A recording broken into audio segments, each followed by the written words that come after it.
heroes in the traditional sense, they're a response. Born from the remnants of Soviet super soldier programs and reforged after the fall of the USSR, the Winter Guard exist for one reason: to protect Russian interests with absolute force. And in the Marvel lore, they're often described as Russia's answer to the Avengers. And in Marvel Strike Force, that philosophy carries over almost perfectly. This team is designed to take the opening punch, absorb it, and then dismantle what's left of the opponent. Now, what makes the Winter Guard especially important isn't just their Alliance War role, it's when they're arriving. Because according to the in-game command center, the Winter Guard carry the Stormbound tag. And from everything we can see, they appear to be the final team of the Stormbound chapter of the Age of Annihilus. And if there's one pattern Scopely follows consistently, it's this. The final team of a chapter is almost always designed to matter beyond that chapter. They tend to become a crossover team, relevant in upcoming content, tuned for the next phase of the game. Now combine that with a new base stat tier, and suddenly the Winter Guard isn't just a war team anymore. Their value absolutely spikes. Not because of hype, but because of design intent. So in this video, we're going to break down the Winter Guard character by character, exactly how the team wants you to play them. Methodical, intentional, and built with purpose. So let's begin with Red Guardian, as he is one of the reworks for the Winter Guard, and he fills a very clear role on the team. He is the pre-taunting tank, designed to take pressure early and keep the heat off the more important members of the roster. Now, his value isn't in damage, it's in soaking hits, stabilizing the team and enabling the counterattack plan that the Winter Guard is built around. His basic Soviet Slam is a solid basic attack that can provide defense up and a Yelena Belova assist, but it's not something that Red Guardian is going to use often enough to justify heavy investment. Red Guardian will attack the primary target and chain to one adjacent target. He can gain defense up, and in Alliance War, he's also going to apply defense up to adjacent allies.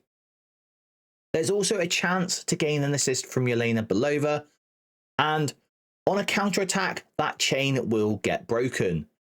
Now, on paper, this is a solid basic, but in practice, it doesn't really play nicely with how some of the newer members of the Winter Guard operate.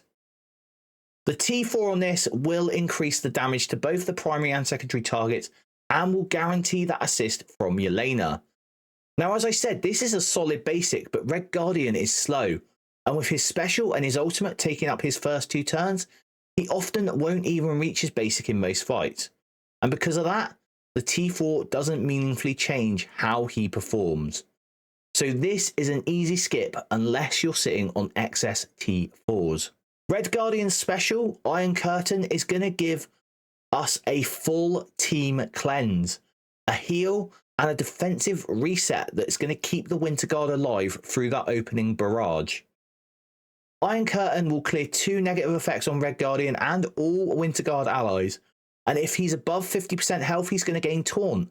Otherwise, he's going to heal himself again. It will also apply defense up, heal the entire team based on Red Guardian's max health, and apply regeneration to everyone. It'll also gain another assist from Yelena.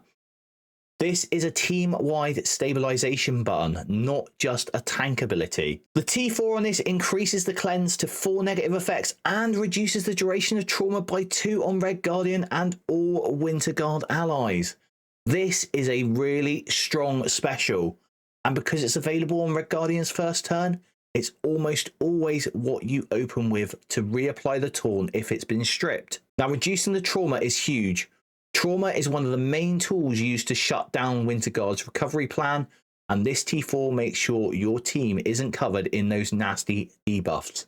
This is 100% essential. His ultimate, Red Star, is a flexible control ultimate that is going to shut down a key enemy target. It will strip their buffs and set up the Winter Guard's damage dealers. Red Star will transfer a positive effect from the primary target to Red Guardian and all allies, and then attack the primary and adjacent targets. It's also going to apply ability block to the primary target, and again he will gain another assist from Yelena. In Alliance War, if Red Guardian has 3 Winter Guard allies, the attack gains massive focus and cannot be blocked or dodged, making the ability block extremely reliable. The T4 is going to increase damage and clear all evades and deflect from the primary and adjacent targets. And this is another turn 1 ability that gives you some flexibility. If Red Guardian still has his taunt and your team's in good shape, this can be used to shut down a key enemy ability. And with the new stat baseline, the added damage starts getting pretty wild. And clearing those evades and deflects are going to set up your Winter Guard's damage dealers perfectly. This is a high value T4, but not essential. Finally, we have Red Guardian's passive. Maskirovka is the engine that makes Red Guardian and the entire Winter Guard strategy work. On spawn, Red Guardian is going to gain taunt and applies defense up to all allies. Now, he won't apply the defense up. When he drops below 50% health while taunting, he's going to heal himself and reduces the duration of his taunt. And in Alliance War, before Red Guardian takes a turn, he's going to clear exposed from himself and apply safeguard to himself and a Winter Guard protector ally. He also gains increased block chance and block amount at all times. If Red Guardian already has safeguard, the T4 also applies immunity to himself and another Winter Guard protector ally. In practice, this is going to give safeguard and immunity to Red Guardian and Ursa Major before the fight even properly starts. The passive is what makes Red Guardian as strong as he is. Back in his skill military days, he was the pre-taunting tank of choice, and this rework pushed him right back into that role. The T4 here is massive. Safeguard plus immunity makes Winter Guard's entire opening strategy more reliable. This should be the first T4 you apply to Red Guardian, and honestly, the first T4 on the entire Winter Guard team. For me, Red Guardian will be one of the first characters I build on the Winter Guard team. He's strong not just within Winter Guard, but as a general purpose pre-taunting tank that can hold value in other game modes, especially Cosmic Crucible. Now for his ISO 8, there is really only one option that makes sense for him, and that is Fortifier. The Fortifier reinforces his role perfectly by adding barrier, which is going to increase his survivability. The next of the reworks is possibly one of the most wanted, especially after everyone watched the Thunderbolts movie, and that is Yelena Belova. Yelena is a reliable damage dealer, but more importantly, she is a disruptor. Much like her portrayal in the comics and films, she isn't about flashy burst damage. She's like anyone who has been trained by the Red Room. She is all about precision and control. She clears positive effects from the enemy while layering on debilitating debuffs like slow, trauma, and heal block. In short, Yelena is a character that turns Winter Guard's survival into sustained pressure. With her basic Widow Strike, she will attack the primary target, and if she or any ally has stealth, she has a chance to transfer 2 positive effects from the target to herself. She will also gain an assist from a random Winter Guard ally or a Black Widow ally. Now this gives Yelena some utility even on her basic, especially when stealth is in play. The T4 on this is going to increase the damage to the primary target and make the buff transfer guaranteed instead of chance based when stealth is active. Now this again is a solid basic, but we have to look at the intended use. In Alliance War, fights are often decided within the first 2 full team turns, which means Yelena isn't likely to reach a basic very often. Because of that, the extra damage and the guaranteed buff transfer from the T4 don't materially change how most fights are going to play out, so unless you're absolutely drowning in T4s, this is an easy skip. Yelena's special, Going Dark, is a turn 1 disruption tool that is going to strip buffs, remove taunt, and when T4'd, is going to cripple a priority target with some of the strongest debuffs in the game. Going Dark does the following. It's going to copy and clear one positive effect, excluding Taunt, from the primary target to Yelena and all allies. She will then clear Taunt from the primary target, attack the primary target, and apply Disrupted for 2 turns. She will then gain Stealth, which is very important for that basic, and this attack cannot be blocked. And in Alliance War, if Yelena has 3 Winter Guard allies, she's going to copy and clear up to 5 positive effects, including Revive Once and excluding Taunt. And she'll share those buffs with all her Winter Guard allies. The other thing, this attack cannot be dodged. This makes the ability extremely reliable against tanky or evasive frontliners. The T4 increases the damage to the primary target, and in Alliance War is going to apply trauma, slow, and heal block to the primary target. Now, this ability is available on Yelena's first turn, and when it's T4'd, it's going to be absolutely devastating. Trauma, heal block, and slow are 3 of the most powerful debuffs you can apply, especially early in a fight. Combine that with clearing Taunt, copying those multiple positive effects, and making your entire team stronger. This ability can completely swing a match in your favor before your enemy stabilizes. It doesn't quite reach that essential status across the whole team, but the impact of this ability is undeniable. So this is definitely a high value T4. Her ultimate, Das Vidania, is a reliable AoE damage ability that clears key defensive buffs and becomes a major damage spike when T4'd. It's going to cause Yelena to attack the primary target and adjacent targets. Will clear all deflect and death proof from those targets. And has an increased crit chance. This attack cannot be blocked. This makes it a very clean follow-up attack once the enemy defenses have already been disrupted. Now, the T4 is going to increase the damage to the primary and adjacent targets and adds a significant boost to crit chance and grants extra crit damage. And this is a strong ultimate that comes online on Yelena's second turn, which fits perfectly into the Winter Guard's overall flow. Clearing deflect and death proof helps ensure damage is actually going to stick, and the T4 pushes this ability into a real damage spike. The combination of the extra crit chance and crit damage also makes it very clear which ISO 8 class Yelena wants, as the kit is clearly leaning into critical hits. This is a high value T4. Yelena's passive Red Room Graduate is a powerful passive that massively boosts Yelena's crit damage, improves the team reliability, and subtly disrupts the enemy. It does the following. When Yelena gains offense up, she's also going to gain stealth. And while she has stealth, she's going to gain 100% crit damage. If she has speed up, all Winter Guard allies are going to gain 100% accuracy. Bye bye blind. She's also going to reduce the crit chance for all enemies and reduces the chance enemies can assist on non-attack based abilities based on how many Winter Guard allies are present. Now, this passive does quite a lot of work in the background, improving the consistency while making the enemy less effective. The T4 further reduces enemy crit chance, and the rest of the T4 does not apply in the Winter Guard team. Now, this passive is brilliant, and it's very likely that Yelena will have 100% crit damage all the time, thanks to how easily she can gain stealth.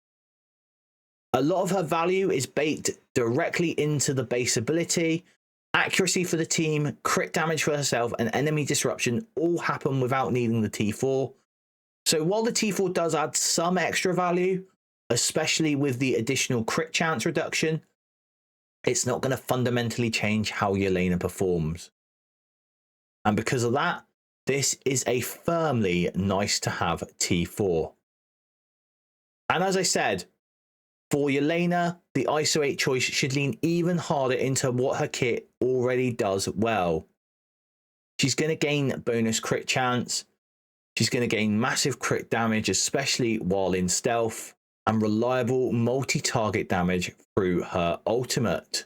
And because of that, Raider is going to be the best ISO 8 choice for Yelena. Now, last but by no means least of the reworks, we have Omega Red. And this is a rework I was genuinely happy to see. He was always one of those legendaries you built up for earlier Dark Dimensions and legendary sections, and for a long time he actually stood the test of time, even being part of one of the original counters to Null in the first Battle World. But eventually his stats have completely fell off. So seeing Omega Red brought forward with new stats and a new purpose is absolutely huge. On Winterguard, he's one of the primary damage dealers, but he's also doing more than just raw damage. He's clearly learned a thing or two since his Weapon X days, because he's now bringing silence into his kit, a key setup tool that's going to directly enable Darkstar to succeed. And his basic Carbonadium Lash is a top tier basic that combines damage, sustain and debuff extension, making Omega Red valuable well beyond just the Winterguard team. Omega Red will attack the primary target, steal health from the target and redistribute that to himself. The health steal will also bypass heal block, which is amazing. He's also going to prolong the duration of bleed, slow and offense down to the primary target. This is an incredibly efficient basic that provides damage, survivability and control all at once. The T4 adds increased damage to the primary target and increases the amount of health steal.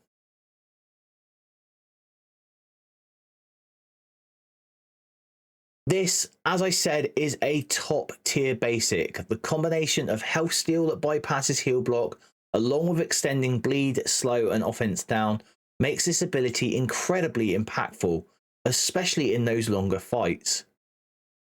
It's also one of the main reasons Omega Red is going to transcend the Winterguard and remain useful in other game modes, including Dark Dimensions, where sustain and debuff control matter far more than raw burst damage. And the T4 pushing the health steal even higher is what moves this from very good to high value. So a high value T4 and a strong early investment if you're building Omega Red seriously.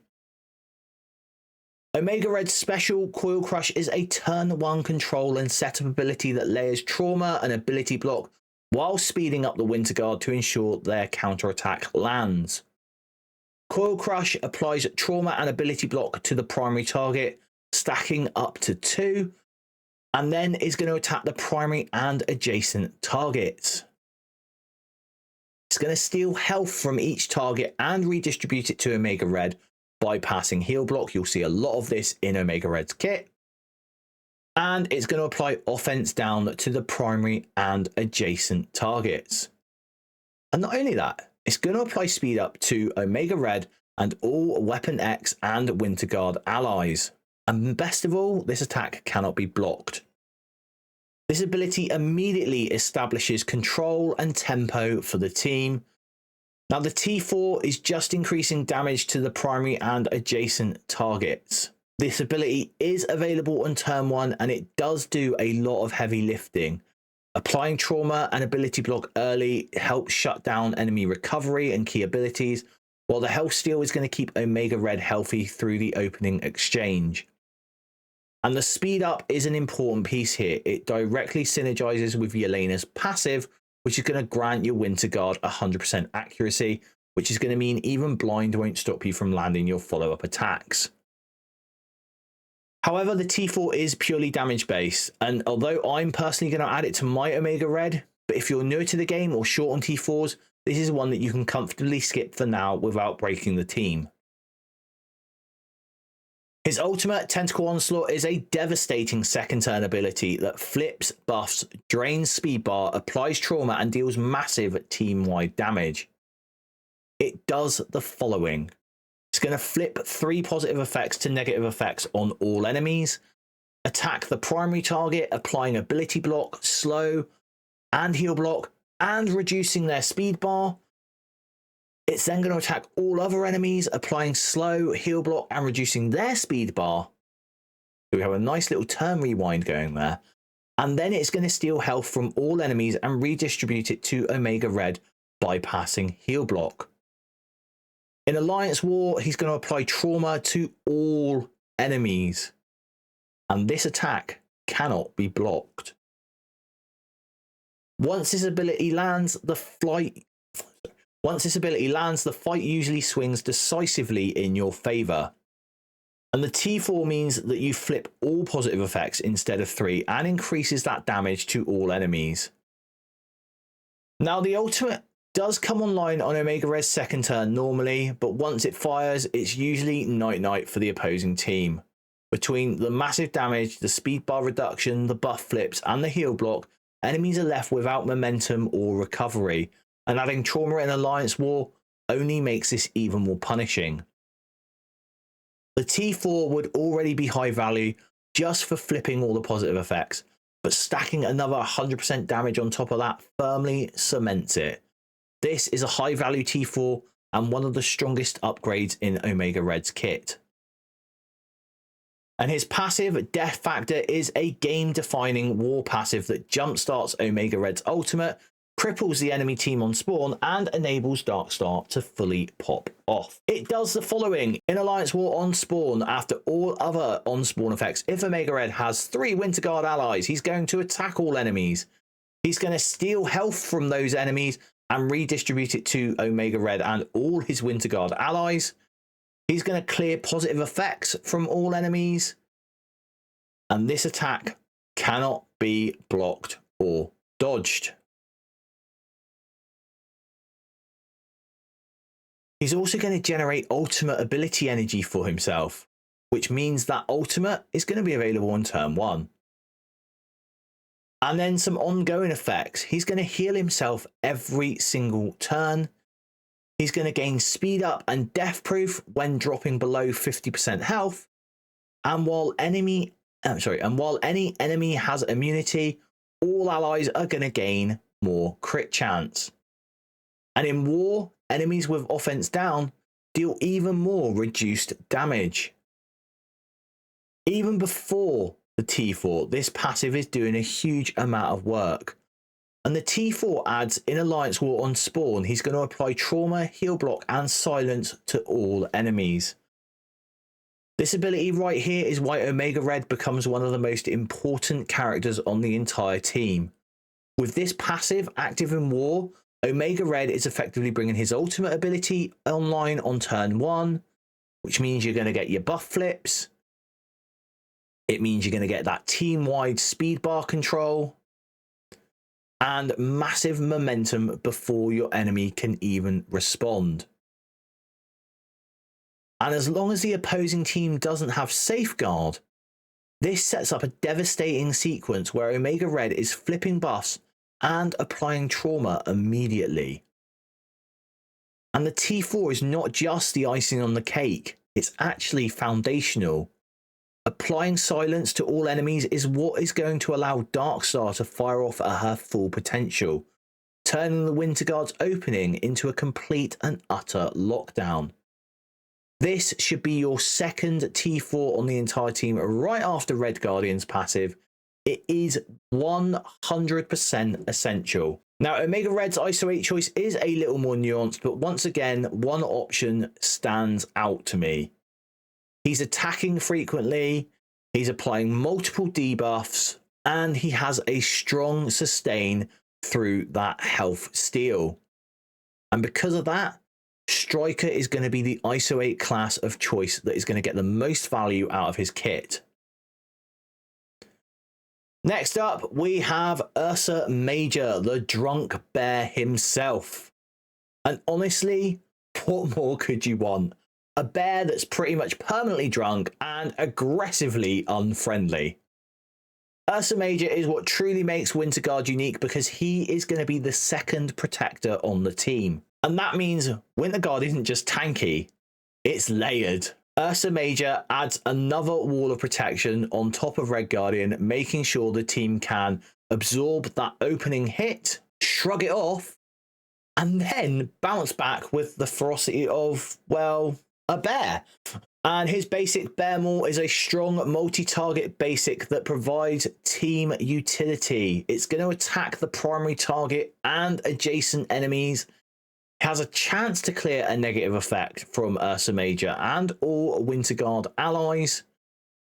And it is going to apply minor defense up to Ursa Major and all Winter Guard allies. Additionally, when Ursa Major performs an isolate attack, counterattack, or assist, the attack deals significantly increased damage, but won't apply any additional effect beyond that damage. This makes his basic quietly very dangerous in the right situations.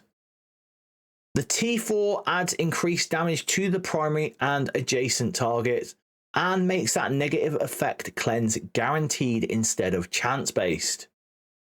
Now, the guaranteed cleanse on the T4 is nice, and the extra damage helps, but like most basics, this ability doesn't define how Ursa Major is going to win the fight. It's valuable, but it's not where you should be spending your earliest T4s. This is a high-value basic, but the T4 is skippable unless you're already deep into the team. Ursa Major's special Lumbering Assault is a powerful AoE special that slows the enemy team, cleanses the Winter Guard, and reinforces Ursa Major as a second immovable front line. This will attack all enemies for piercing damage and apply slow. It's going to clear death proof from all enemies, and it's going to repeat the attack, hitting the enemy team twice. This will either reduce the negative effect duration on the Winter Guard or cleanse multiple debuffs depending on the team's state. It will also apply defense up and immunity to all Winter Guard allies. And it's also going to grant taunt to Ursa Major. And in Alliance War with 3 Winter Guard allies, this is going to deal additional piercing damage. Applying blind to enemies that are already affected by slow, and this attack cannot be blocked or dodged, making it extremely reliable. The T4 adds increased piercing damage to all enemies, and is going to add even more piercing damage when in Alliance War when the Winter Guard is at full strength. This is a very strong special and is going to be available on Ursa's first turn. Between the double AoE, slow, blind, team-wide cleanse, defense up, immunity, and taunt, this ability does an enormous amount of work in keeping Winter Guard standing through that opening exchange. The T4, however, is purely damage. Because that damage is piercing, it's absolutely valuable, especially against high armor teams, but it doesn't change how the ability functions or unlocks any new controls. So because of that, this lands squarely as a nice to have T4 rather than an essential one. His ultimate Ursine Fury is a single target shutdown that strips buffs and is going to apply stun with additional value on war defense. The ability attacks the primary target, clears random positive effects from the target, applies stun, and in Alliance War defense, this attack targets the enemy with the highest focus. It's also going to ignore taunt and stealth on Alliance War defense. This makes it a reliable way to shut down high impact characters hiding behind tanks. Now, the T4 adds significantly increased damage to the primary target and is going to clear all positive effects instead of a random selection. Now, the big value here is the buff clear. Clearing all positive effects before applying stun dramatically increases the reliability of this ability, especially against characters protected by multiple buffs. The extra damage is a nice bonus, but the real reason to consider this T4 is the consistency and control it offers. That said, this ability doesn't come online until Ursa Major's second turn, which lowers its overall priority compared to some of the team's turn 1 power plays. And because of that, this is going to sit comfortably as a high value T4, not an essential one. Ursa Major's passive, Grizzled Veteran, is a team-defining passive that shuts down enemy scaling mechanics and massively boosts the Winter Guard's survivability. This is one of the abilities that's going to make this team tick. If Ursa Major has 3 Winterguard allies, enemy focus can only be increased by positive effects. In Alliance War, before Ursa Major's first turn, Ursa Major and all Winterguard allies are going to gain damage reduction and increased resistance. And if a Winterguard Protector ally loses Taunt, a Red Guardian, if you lose Taunt, Ursa Major immediately picks up the slack. Enemies cannot gain defense up, immunity, or possessed.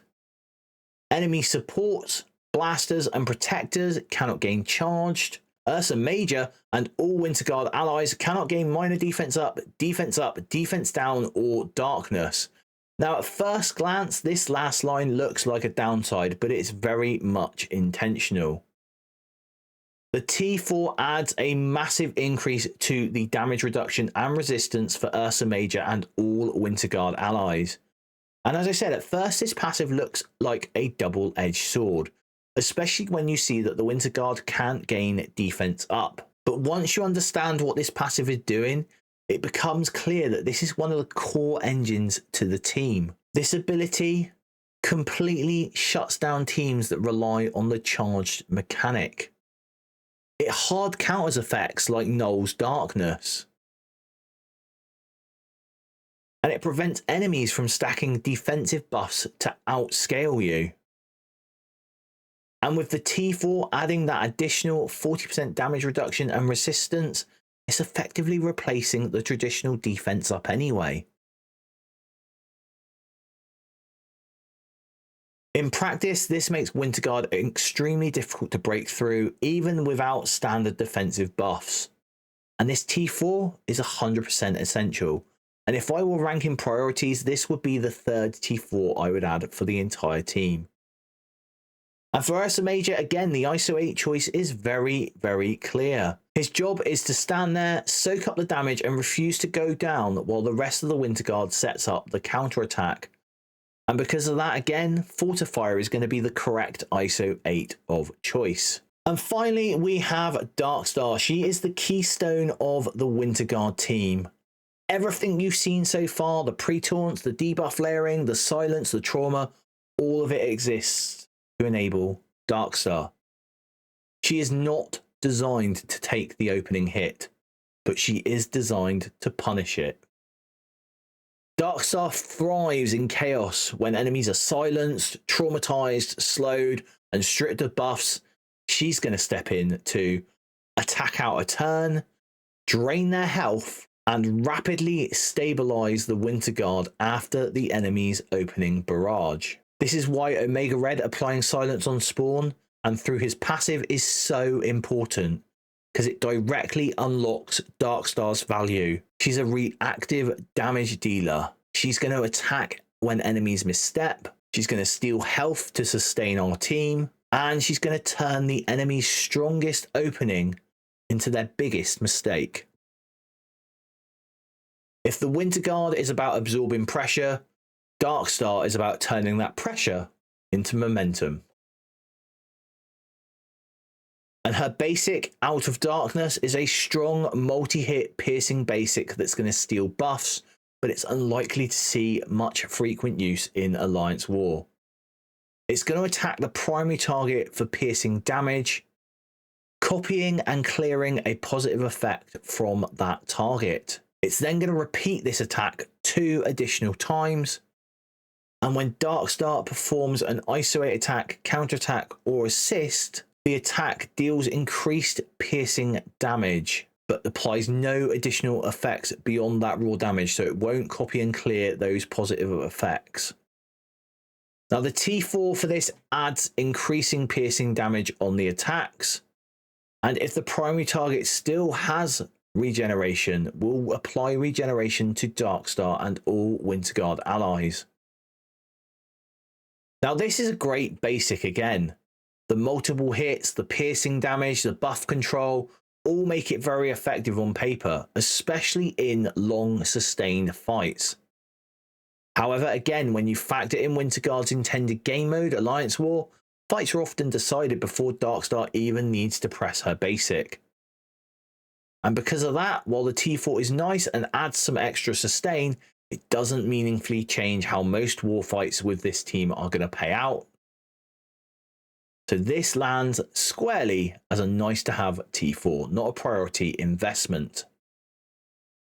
Darkstar's special, Shadow Smite, is a turn 1 piercing attack that is going to strip buffs and massively heal the Winter Guard, even through heal block. It attacks the primary target and adjacent enemies for piercing damage, copies and clears the positive effects from the primary and adjacent targets, steals health from the primary target and redistributes that health to Darkstar and all her Winter Guard allies. And this healing bypasses heal block again. This makes Shadow Smite both an offensive and defensive swing ability.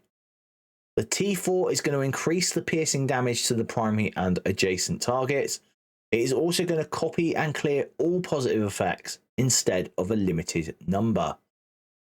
And in Alliance War, it's also going to steal health from the adjacent targets as well as the primary. And this ability being available on Darkstar's first turn immediately makes it highly valuable. It doesn't just deal damage, it's acting as a team-wide heal that is going to bypass heal block, which is incredibly important against trauma and heal block heavy teams. The T4 pushes this even further, clearing all positive effects from multiple targets while also stealing health from those secondary enemies is going to turn this into a massive momentum swing. Because of that, this is a firmly high value T4 and a strong early upgrade if you're investing in Darkstar. Her ultimate Dark Force Storm is also another turn 1 ability, which is a team swinging ultimate that's going to wipe enemy protection, stabilize our Winter Guard, and hard counters revive and protector based engines. It's going to clear negative effects from Darkstar and all Winter Guard allies, clears barrier from all enemies, attacks all the enemies for heavy damage, and then applies immunity and offense up to all Winter Guard allies. This is also going to clear all battlefield effects on the allied side. So on our side, it's going to clear the battlefield effects. Enemies killed by this attack cannot be revived. And in Alliance War, when she's with 3 other Winter Guard allies, she's going to steal health from all enemies and redistribute it to the team. And she's going to apply Safeguard to all Winter Guard allies. This attack also cannot be blocked or dodged. This is a massive reset and punish ability. The T4 adds increased damage to all enemies. And in Alliance War, it's going to reduce the duration of all positive effects by 3 on protector enemies. It will also clear 2 positive effects from all enemies. It's also going to copy and clear revive once from all enemies. This is another ability that's available on turn 1 and is an immediate call out counter to several top tier mechanics. Reducing the positive effects by 3 on protector enemies is a very direct answer to characters like Mephisto. Copying and clearing revive once is also huge. It is a clean counter to Dormammu and Old Man Logan, which rely on that revive engine. Add in that barrier removal, safeguard for your team, massive healing in war, and the cannot be revived clause, and this becomes a fight defining ability. The T4 doesn't just add damage, it's going to add relevance against current and future metas, and this makes it a firmly high value T4. Darkstar's passive, Agent of Darkness, is a reactive war passive that turns enemy turns into self-inflicted damage, hard locks summon and assist mechanics, and keeps the Winter Guard permanently stabilized. On enemy turn in Alliance War, if that enemy has silence or is a summoned minion, Darkstar attacks that enemy with piercing damage and drain. If Darkstar has 3 Winter Guard allies, she extends the silence on that enemy. She's also going to deal extra piercing damage to minions. This attack cannot be dodged. And when 1 or more enemies die, Darkstar is going to then attack all enemies again, applying drain. She's also going to reduce the negative effects on all her Winter Guard allies.